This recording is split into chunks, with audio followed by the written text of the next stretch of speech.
The Smith family, comprised of John, Sarah, and their 2 children, Emily and Michael, find themselves at the heart of an unexpected inheritance. The news of a distant relative's passing comes with a mysterious twist. The family is to inherit an antique doll that has been passed down through generations. As they gather in the lawyer's office to receive the peculiar request, the family is introduced to the doll, an exquisite yet unnerving creation with porcelain skin and hauntingly lifelike eyes. The lawyer provides minimal details about the doll, only mentioning that it holds sentimental value to the deceased relative. The family is both intrigued and uneasy about this unexpected legacy. John, a pragmatic businessman, is skeptical of any supernatural implications. Sarah, an artist with a fondness for the antique, sees it as a unique addition to their home. Emily, the curious teenager, is drawn to the doll's eerie charm, while Michael, the youngest, can't shake off a feeling of unease. Little do they know, this inheritance is about to unravel a series of inexplicable events that will test the bonds of their family and challenge their perceptions of reality, with the antique doll now nestled in their home. A sense of anticipation and curiosity permeates the Smith household. The family members find themselves drawn to the doll, each experiencing a unique reaction to its enigmatic presence. As the sunlight filters through the curtains, casting a delicate glow on the doll's porcelain features. Sarah is the first to express her fascination.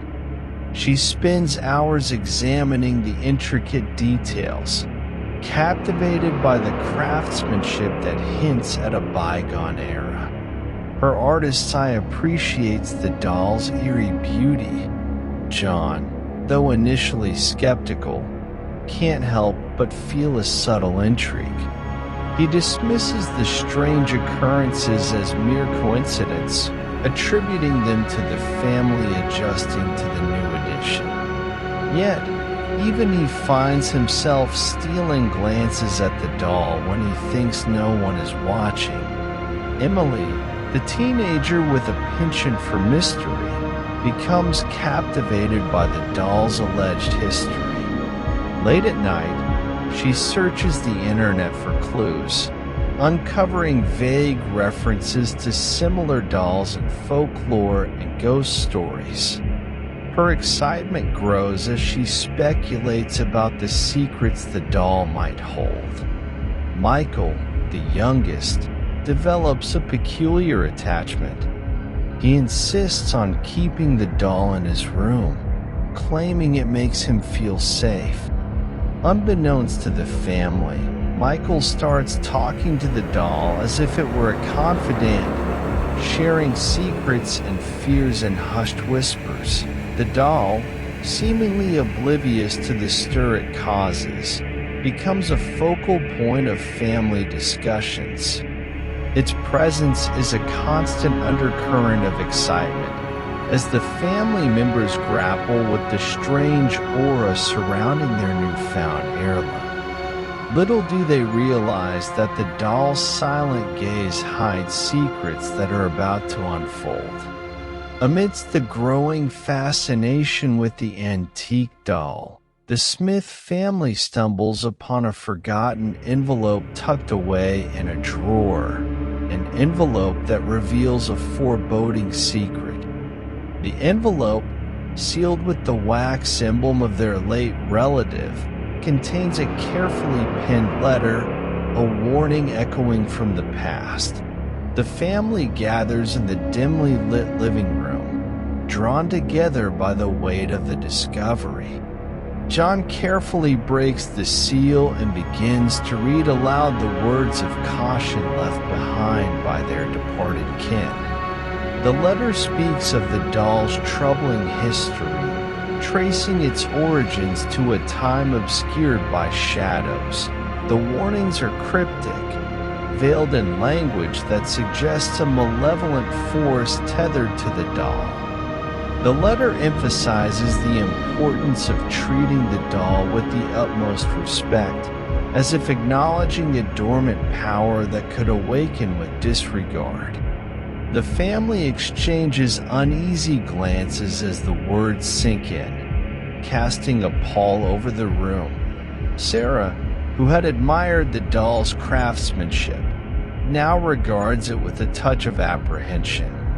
Emily's excitement falters as she realizes the potential gravity of the situation. Michael, previously comforted by the doll's presence, now eyes it warily, sensing an unspoken tension.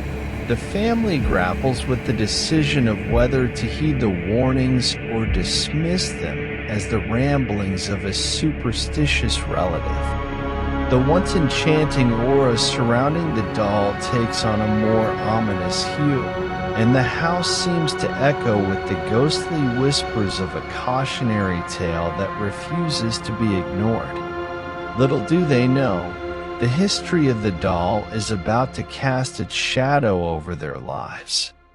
The Smiths, now comfortably settled into their new home, find the antique doll taking residence in the heart of their family life. Its unsettling presence, initially masked by the novelty of the move, begins to weave itself into the fabric of their daily routine. As boxes are unpacked and rooms arranged, the doll finds its place in the living room, a silent spectator to the comings and goings of the family. Sarah, captivated by its enigmatic charm, insists on displaying it prominently, while John, still skeptical, dismisses the odd incidents as mere coincidences. Yet, the doll's influence starts to reveal itself subtly. Objects shift positions when no one is looking, and the soft echoes of distant whispers fill the air. Each family member notices these peculiarities but hesitates to voice their observations, afraid to admit that the antique doll might hold more than just aesthetic appeal. Night descends, casting elongated shadows across the walls.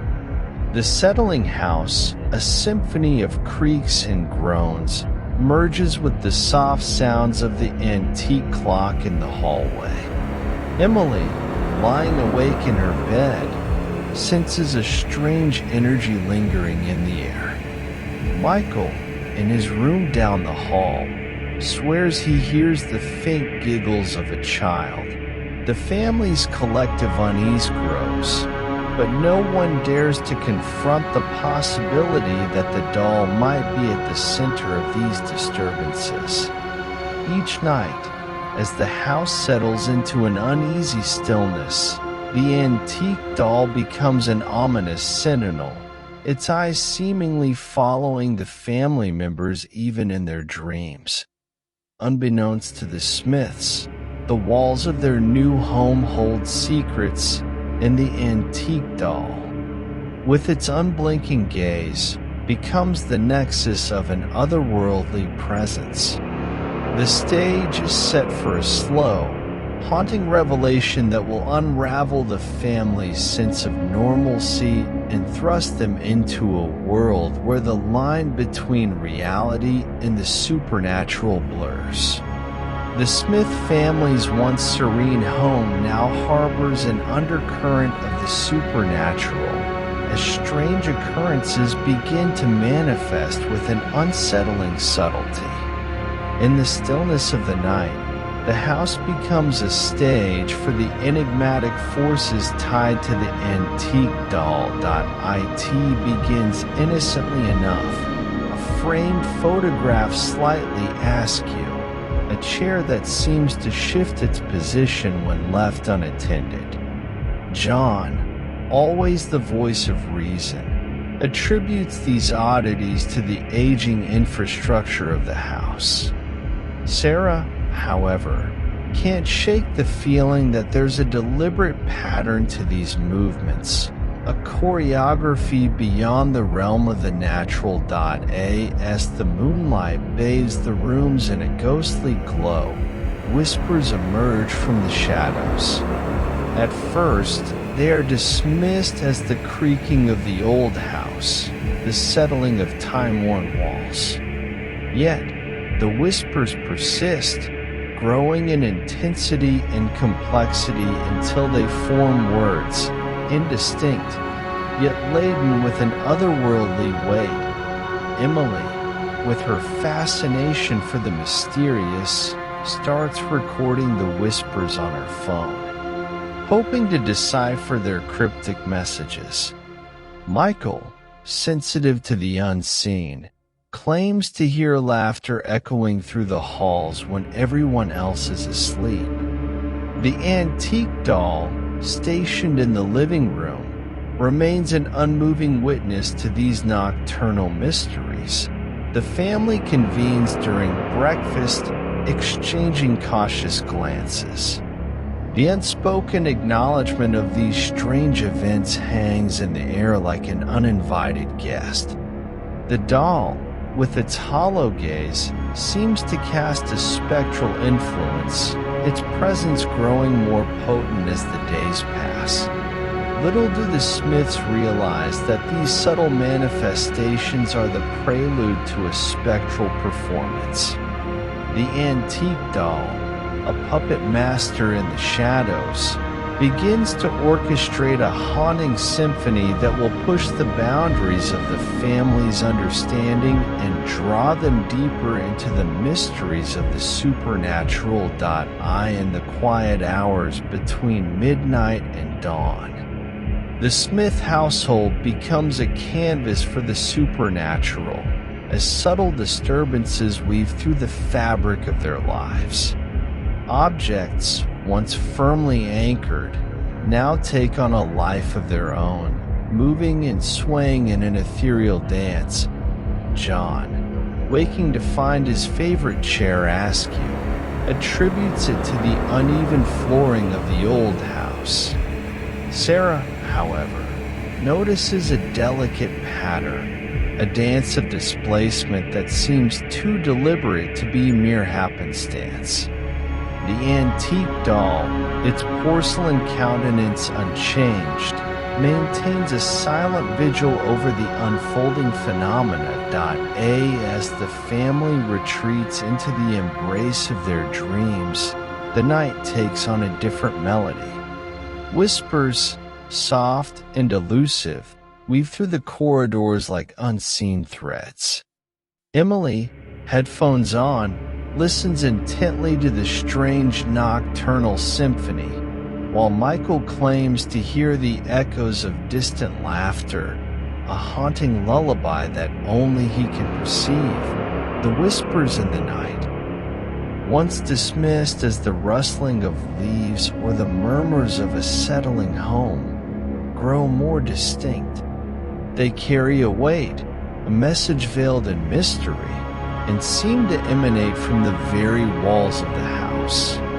Sarah, her artisty. The fragile veneer of normalcy begins to crumble as the paranormal activity within the Smith household intensifies.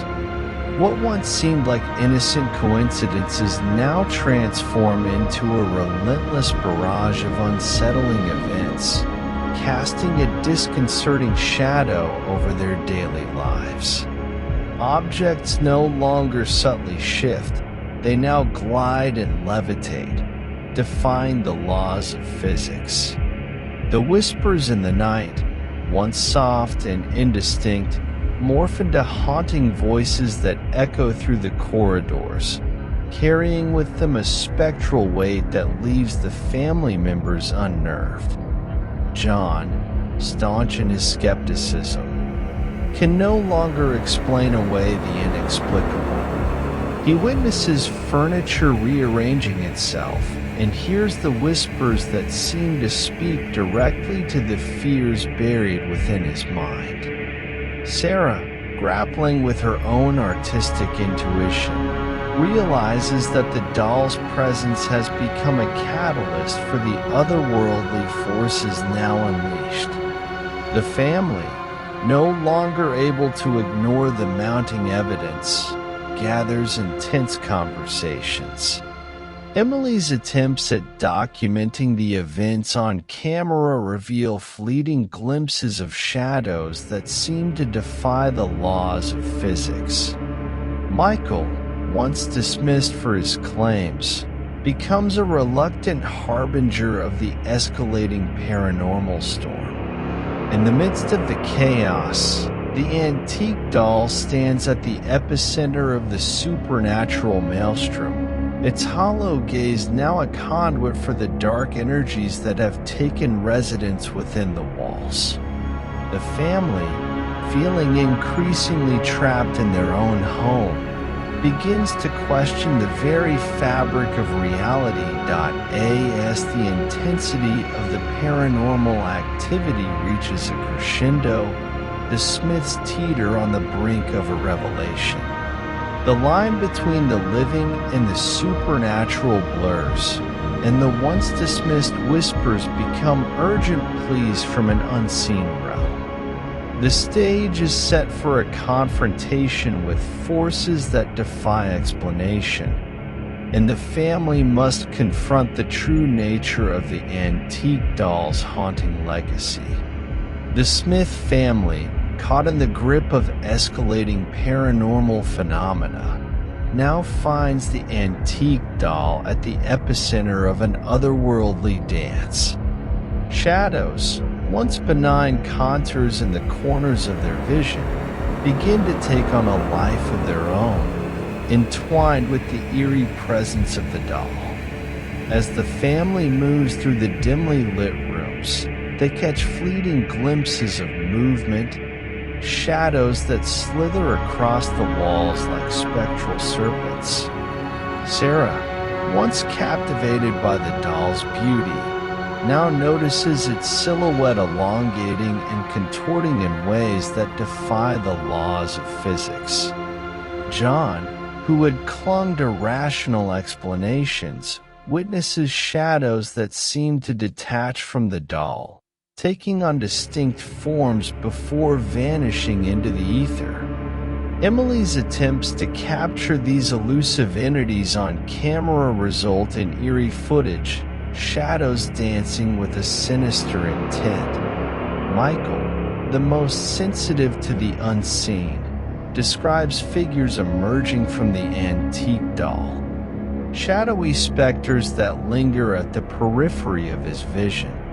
The family, unable to ignore the growing darkness, becomes entangled in a web of uncertainty, their once comforting home now a labyrinth of spectral shadows.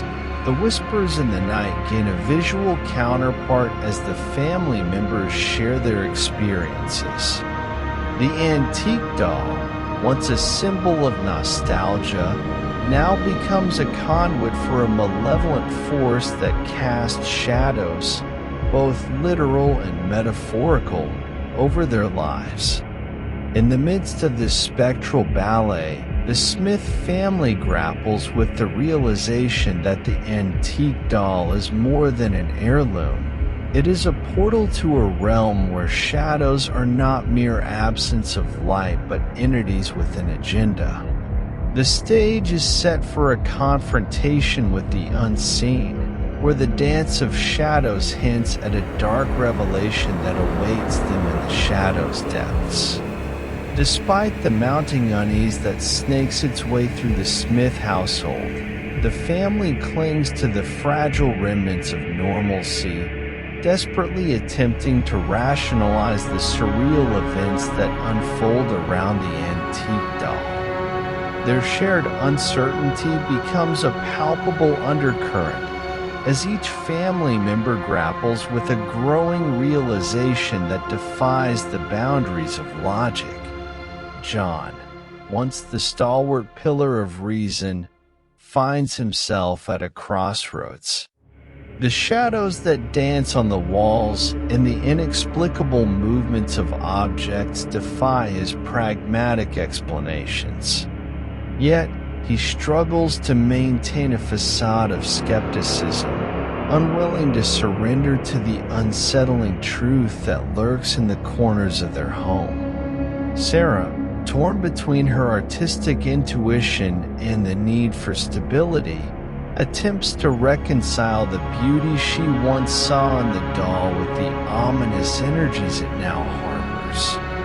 She fills the house with incense and soothing music, clinging to the hope that these familiar rituals will dispel the encroaching darkness. Emily, the seeker of mysteries, delves into occult literature and paranormal investigations. She becomes a reluctant authority on the supernatural, trying to find rational explanations even as the evidence piles up against her conviction.